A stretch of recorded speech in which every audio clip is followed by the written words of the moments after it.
And, I have hundreds of times performed Josh's material unacknowledged. And I'm almost like a Josh tribute act without acknowledging it, a sort of a karaoke Josh. And it's not just me, there is a whole array of ventriloquist dummies, of monkeys dancing to the invisible hand of the organ grinder. And I've never seen Josh present, so ladies and gentlemen, I'm not the organ grinder, I'm the organ grinder's son. Here he is.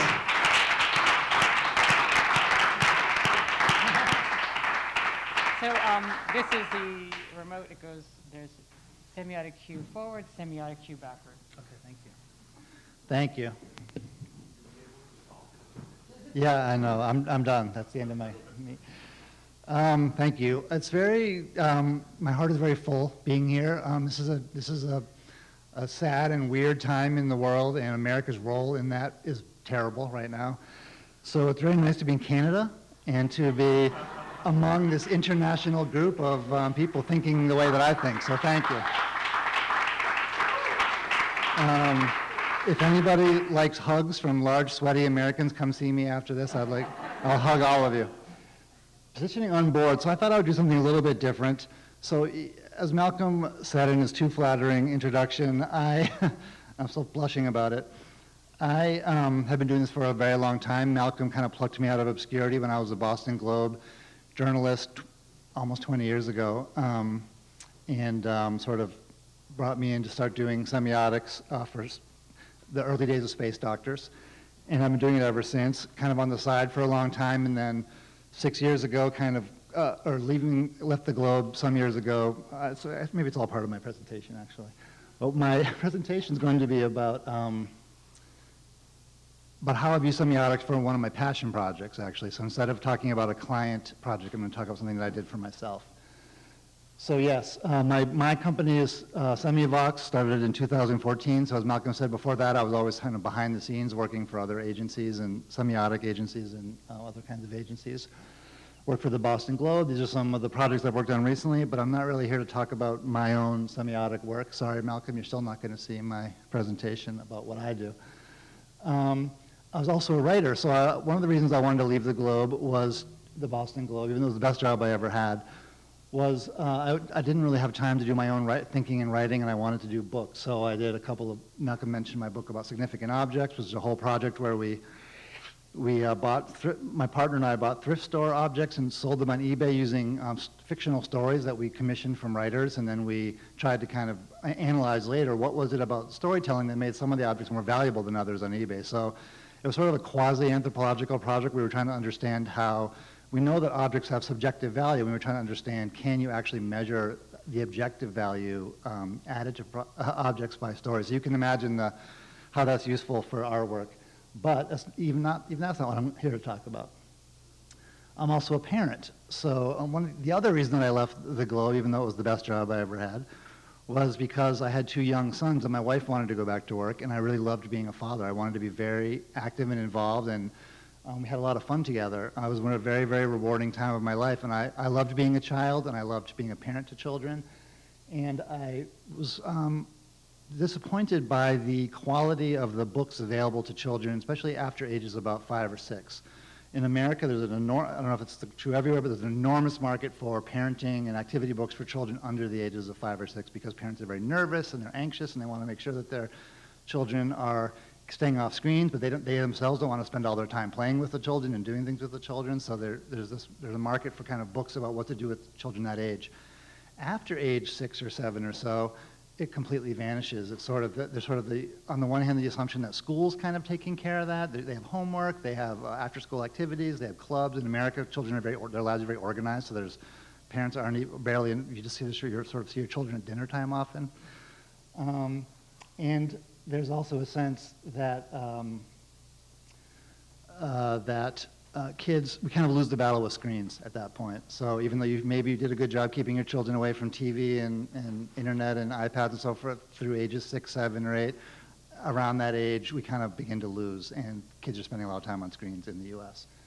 So I wasn't happy with any of the books that I was seeing, and I had an idea for doing a book that would be activities for boys and girls, because there's a lot of either boy or girl books in the U.S. I was raised by a feminist mom, so I couldn't do that. I was not allowed to do that.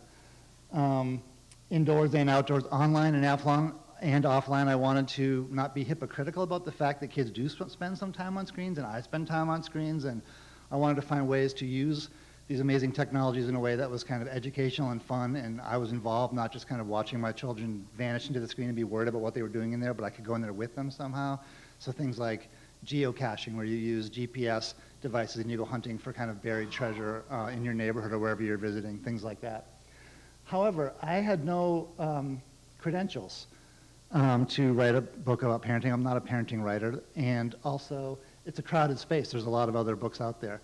So as I was sort of scratching my head around how to kind of pitch a book like this to a publisher, I didn't want to sort of self-publish it. I wanted to be paid for this. I thought I would use this tool that I've been doing for 15, 16 years at that point of Semiotic. So I studied all these popular books for older kids and for families. And it's a very crowded space, and there's a lot of kind of different tonalities and different parenting styles represented, and different aesthetic approaches, design approaches. So after doing the study, I kind of did for myself really in some ways, just kind of did a classic semiotic model where I thought on the one hand there was a lot of books that were very silly, and they were sort of for kids only, parents aren't invited, you can tell right from the title, and oh yuck, and the kid picking his nose. There's the whole world of like Captain Underpants and things like that in the US. That's very much sort of anti-parent, anti-authoritarian, anti-parent, kids only, kids rule, that kind of thing. On the other hand, on the other extreme, there's sort of very earnest books of knowledge and science and activities and very educational, which kids would have absolutely no interest in, of course. What I found as I was looking along this continuum was that the books I was most interested in were actually somewhere in the middle, and that's not always the case with my semiotic studies where the middle is the best place to be. But in this case, I noticed that the farther, I didn't want to be doing anything on the silly side really, but I wanted to do something fun. So not all the way to silly, but still fun. I didn't want to do something earnest, but I wanted to do something that's what's between fun and earnest. And I decided that it's serious. Serious, I think, is often conflated with earnest, where we think of them as sort of synonyms for each other. But in fact, earnest is much more kind of heavy-handed, and seriousness, as our professor who studied Dada knows, seriousness and irony can coexist. They're sort of be two sides of the same coin. So somewhere here seemed like the place that I wanted to do something. Then as far as parenting philosophies, and I say parenting philosophies also because, in fact, many books for children are not bought by parents, especially for these older kids. They're bought by grandparents, by uncles and aunts, by friends of the family, who oftentimes it's sort of an implicit criticism of the parents. Last time I visited your house, your son was on his phone all the time, or he was watching TV all the time. Here's a book, let's have your son do something else. I don't think parents buy a lot of these books. But there's a parenting or child rearing philosophy inherent in a lot of these books. On the one hand, very kind of rules-based, so this is where you're seeing activity books that have like they're difficult. They're very rewarding and amazing projects that you can do, but the parents going to be very involved. You have to follow the rules exactly. It's difficult. You're learning a lot of skills. There's a lot of value to that, but it's hard work, and in fact, I don't think most people actually do them. I think they get given these as gifts, and then they look at them and they never do any of the projects. The other end of things, and this is back, especially when we were doing this study, there's a very kind of anti-helicopter parenting movement that was happening in the U.S. at that time, where there's books like Slack Your Mom and I'll Turn to Dad, and this idea that our parents let us kind of be free-range children back in the 70s, why can't we do that for our kids? So a little bit of pushing back against the helicopter parenting thing. And again, somewhere in the middle seemed like the right place for me, right? We didn't want our book to be all the way intuitive and all the way rules-based. I say we, by the way, and I didn't introduce my co-author for this book was my friend Elizabeth Larson, who actually was a parenting writer at the time. So my kind of skill set for this book was doing all these fun activities with children, and her skill set was sort of being a very empathetic parenting writer and writing about the child's developing brain and emotional things and stuff that I'm no good at. So that was good combination. So our aha insights, and I won't get into everything happening here on this map, is that there's these sort of it's typical semiotic map, right? Where there's this kind of cajoling space on the bottom left, which is about getting kids to do something good for them or to learn something or learn about science or develop a skill in a way that sort of a guidance counselor might do or a camp counselor, an older sibling. What the color scheme means is that the closer to the center of the map, that's kind of what we thought was a sweet spot for us. The farthest out is sort of the extremes of these positions, and then the kind of orange bubbles are the middle ground. So in some ways, I like the extreme positions the best. If you're going to be silly, go all the way silly. What I didn't like is sort of the guidance counselor approach, sort of halfway between silly and the middle, or a cool teacher, where you're trying to have it both ways. To me, that feels very false and phony.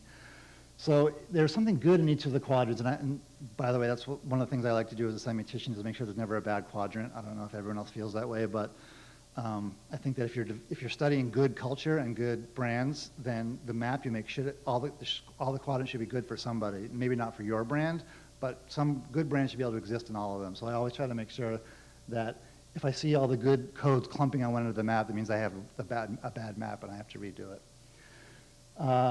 The kind of wacky continuum where like the creepy uncle is the bad extreme and the wacky aunt is the good extreme.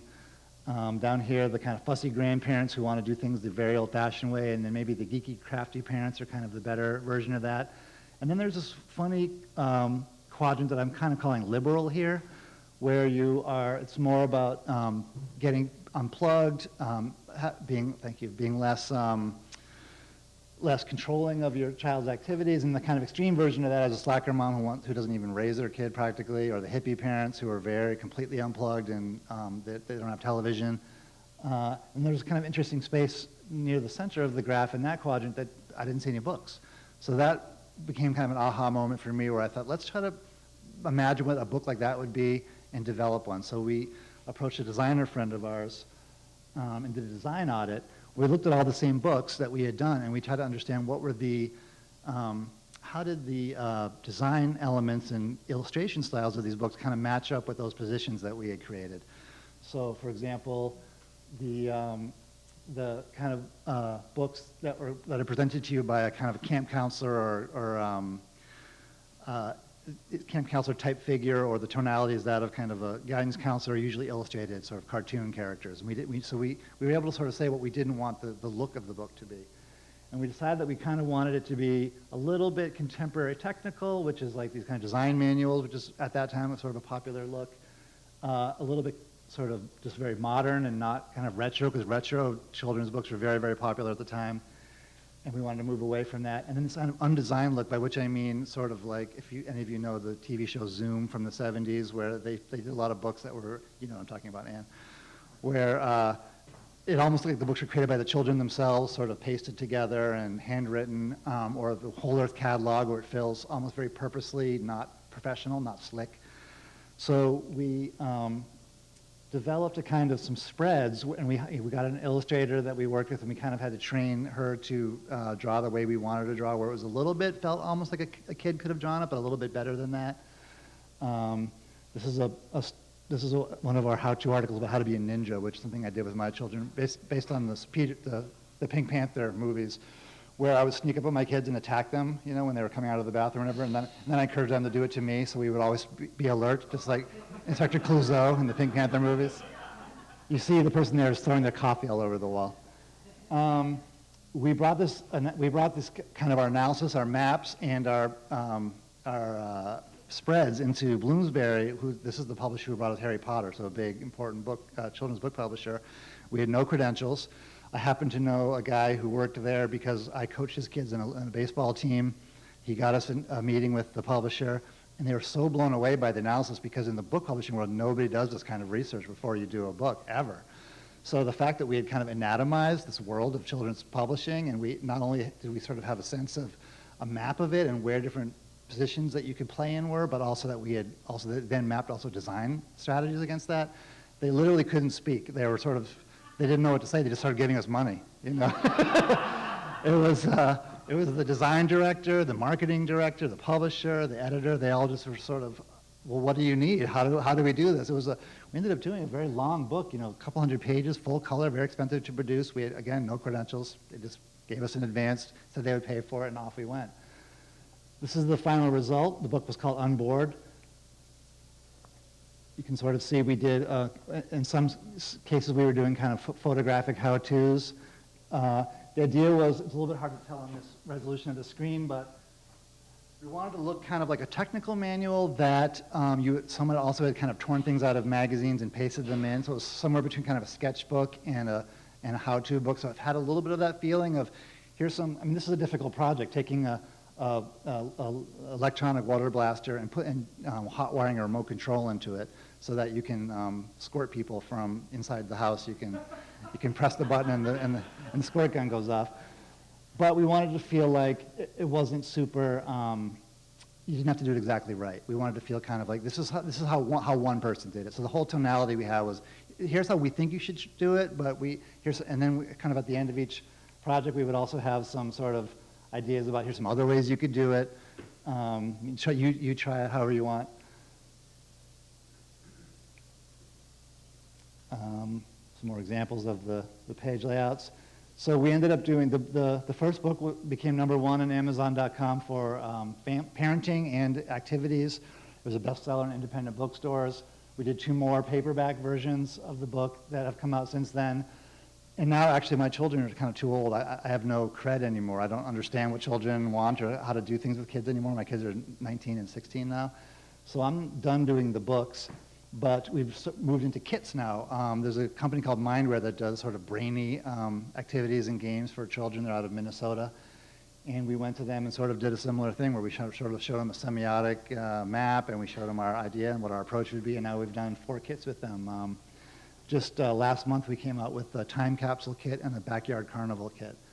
So it's fun. It's very much a side project for me. My main gig is semiotician, but this has been a very fun and rewarding project. And almost most fun of all for me was the fact that in New York Magazine is a famous approval matrix in the back page of the magazine where the axes are between highbrow and lowbrow and despicable and brilliant. And of course the place you want to be is on the brilliant side. You don't want to be despicable, and you want to be kind of highbrow but not too highbrow. And I was so happy where they put us, just above the line. I couldn't, if I had paid them to do it, couldn't have been in a better place. So my takeaways are, and it's a little bit now trying to bring things back to actually being useful to my fellow semioticians, but exhaustive research. I see a lot of people who call themselves semioticians, nobody here, but friends of mine, let's say, who kind of wing it, right? They're very smart people, and they just kind of go in and they just give their analysis, but it's not really based on kind of the heavy lifting. So I always try to balance the kind of inductive reasoning with the deductive reasoning and the abductive reasoning. They all have to come in there into play. So I always do a lot of work, and it also helps impress skeptical clients. So people don't think this is science at what we do. If you can show them, well, we looked at 40 brands and we looked at 3,000 pieces of stimulus, and you're almost bombarding them again like we did with Bloomsbury. You're just hitting them with all this data and information, and they crumble. Work with a diverse, multidisciplinary team. So I really believe that doing it on your own is never going to be as good as if you do it with other people. So for this project, I wanted to work with a woman, not have it be a parenting book written just by a father. I wanted it to be a father and a mother. And in my semiotic projects, I'm always trying to work, whether it's internationally or whether it's different ethnicities, different genders. I'm always trying to make sure that the team is coming at it from different perspectives. And then getting away from your desk. I do think that it's kind of a lonely desk-based job, semiotic sometimes, and we can spend a lot of time at our computer. Very important to get up and get out.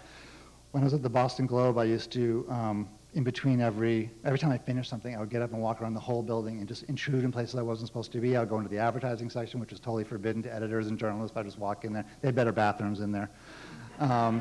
But walking around, and I got to know everybody in the building, and that's very valuable. So that's just one example, but get away from the desk. Thank you very much.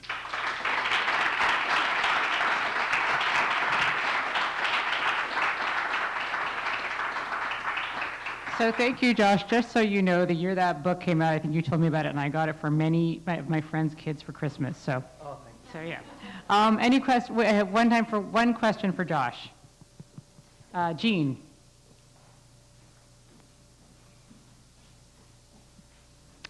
It was a great presentation.